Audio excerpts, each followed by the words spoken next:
All right, so to start out this project, you are going to get your canvas board. So this board is different material than what we've worked with because it's not paper. It's a tiny canvas board. Some of you maybe have used this at home to paint on. So I am going to have pre-drawn flowers for you, and you are going to choose one of the flowers of your choice. Now, if you notice, mine is off to the side. And this is going to be a low relief sculpture. So it's going to be a sculpture because it's going to pop out a little bit, but it's very short. So it's not a big sculpture, it only pops out just a little bit. So to start, you're gonna get your paper towels and you're gonna dip it into this glue mixture. Now you really wanna get a lot of that glue off. So you get it off so it's pretty soggy. Then you're gonna try to shape your paper towels onto your foam board to fit the contours of your project. So again, you're gonna dip it in, try to get a lot of that extra glue off. You don't want it getting everywhere. So then again, I'm gonna put it in the space, create that circle. So I circled it around. I don't want to smooth it out and press it out. I just kind of want to set it on there because you still want it to be bumpy and get that flower shape. So now I'm going to take these ones. I'm going to do the same thing. Get a lot of the extra glue off. Got the shape. So my hands are getting really gluey. We're going to try to keep it in the bin. Then I'm going to open it up a little bit. And I'm gonna shape it to go in that line. So we're gonna keep doing that lots of times. Try to get that extra glue off because we don't need it all on there. We don't want it too soggy. We don't want it dripping with glue, so get a lot of the extra off. Then again, we place it onto the board where we want it to go. One more time. Really get that glue on there. Get that paper towel totally saturated with glue, and then set it where I want it to go. Now I'm not pressing it down because we want this again to be a sculpture. We don't want it to be a flat art piece. We want it to pop up. I'm gonna pause the video.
So next you are going to paint your flower. So when you paint your flower, you want to pick a medium size brush. So this is a large brush, this one's medium, and this one's small, and then there's even some extra small. I didn't even pull one out, but you mainly want to pick a medium size brush for this. So we're going to get this brush.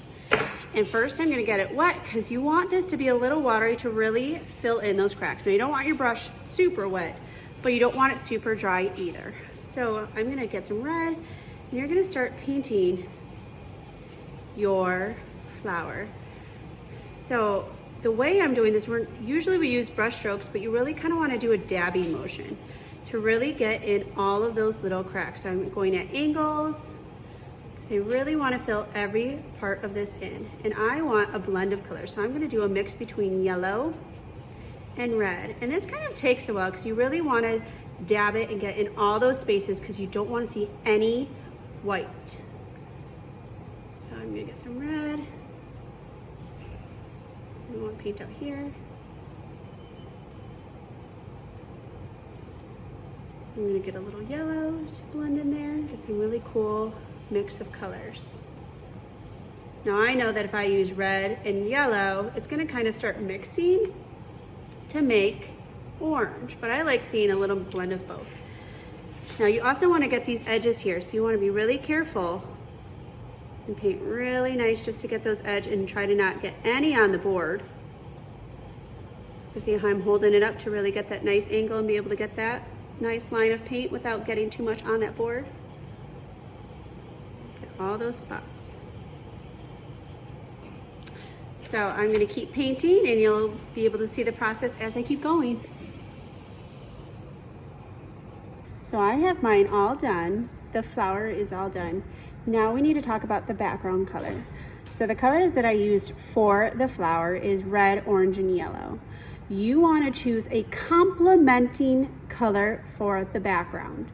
So if you look at a color wheel, the background color should be a color opposite on the color wheel. So if red, orange, and yellow are my colors, a color opposite would be blue and green. So I'm gonna pick this color. I'm actually gonna do this color. It's kind of like a teal, so it is actually a mix between blue and green. And so I'm going to use that as my background color to paint it because then it's going to make the flower pop. You don't want to choose a color that's too similar because it'll just fade into the background. So again, you want a complementing color, which is color opposite of the colors you chose, a color opposite on the color wheel. So I'm going to start painting my background. And again, I switched to a smaller brush because the first thing I'm going to do is outline right around underneath here. And I don't want to get any on the flower. So again, I picked a smaller brush and I lift that board up so I can really make sure that I'm not going to get any of this on that flower. I'm going to hold my brush really at an angle so that way just the very little bit gets there. I'm going to go around everything. So again, I chose a small brush. And I actually need to get a smaller one to get right in that space so that way I can control where the paint's going, especially when I'm outlining right around where that flower is. So I'm going to go ahead and outline everything and then we'll continue.